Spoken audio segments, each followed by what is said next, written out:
Good day, children. How are you doing? Hope you're doing good. Today we are going to revise all the things about safety first, which we have done earlier. Let's proceed, shall we? Okay. Let's talk about safety at home first, right? As we discussed, your home should be properly ventilated, it should have fresh air, and all the products that you are using for cleaning, for medication should be kept separately. Let's say if some of the medicines or chemicals are being kept in the kitchen, it should be out of reach of children and it should be kept separate from the edibles. And if the floor is wet, then you should not walk on it, otherwise you will trip. Always keep the floor empty and clean. Clean and tidy. Do not work in the kitchen without permission, without supervision of an adult at home. And most important, do not play with the electrical switches. Okay? As there are chances that you might get electric shock. So these are the few things that you have to observe for the safety at home. Okay, let's proceed next. Then comes your safety at school. When you are outside your home environment, then you are at school. So, first and foremost, there you need to ensure that you maintain a proper decorum. For example, you're walking down the stairs, make sure you're holding the railing. Do not rush down the stairs up and down, do not do that. Do not move fast on the stairs and do not run on the stairs at all. Maintain a queue, always walk in the queue. And do not push anyone while you are playing in the playground, at school, or anywhere outside your home. Got it? Next. Then comes the safety on the road. So here also you need to follow the traffic rules. Always use zebra crossing if you are crossing the road. Do not just cross the road randomly. Always observe for the traffic passing by. Okay, so wait for the traffic to pass on, then cross the road.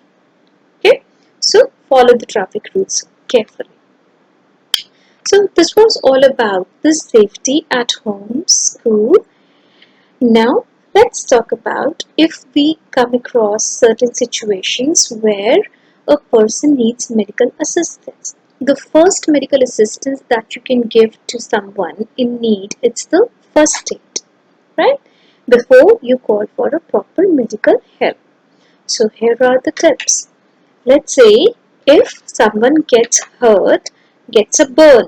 So what's first aid can you give to him? As you can see, number one, cool with running water, right? Wash the burn under the running water. Then cover the burn, or before covering, also apply some antiseptic lotion. Then cover the burn with a bandage. After that, if required, call an emergency service, ambulance, if required. Okay. Then next comes if a person faints. So what is the first thing that you can do? First, lay him down in a position as you can see in the second picture with the head level down. Lay the person down in safe area and loosen the tight clothing, right? Raise his legs above the chest level for 10 to 15 minutes, right? This way all the blood will rush towards his brain to help him. Then if required, then you can call the medical help.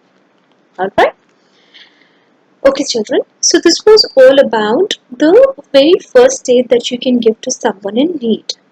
So I have seen you were given a project by your teacher, science teacher during the online class, and that you were supposed to make a first aid box. I saw that. It was wonderful. So let's see what all needs to be kept in a first aid box. Okay.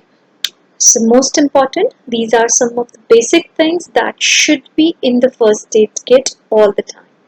Yes, you can see it shows you bandages, gauze, then cold pack, then elastic bandages, then thermometer, emergency blanket, antiseptic wipes, then first aid manual to see some of the tips that you would require, gloves, then you would require tweezers, scissors, safety pins, and of course, the most important emergency contact information or the medical history of the family members. These are some of the vital things that you can always keep ready as a first aid kit. So, hope children, that's all clear. So, please go through all the concepts that we learned about this chapter before you attempt on the workbook exercise today. Have a good day. Bye bye.